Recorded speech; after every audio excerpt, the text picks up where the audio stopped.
How to log in Boursorama account. Open any browser of your choice. Click on the search bar and type in this link www.boursorama.com/connection. Press enter. You'll be led to the official login interface of Boursorama. I've used Google Translate in order to translate this page. You can log into your account using the email or username and password. Click on the field of email or username. Enter your email or username over here. Click on the field of password and enter the password. If you have forgotten your password, click on the option Forget your password and you'll be able to reset it.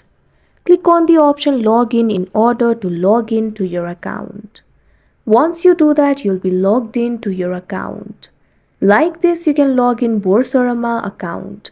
That's it for this video. Thank you for watching.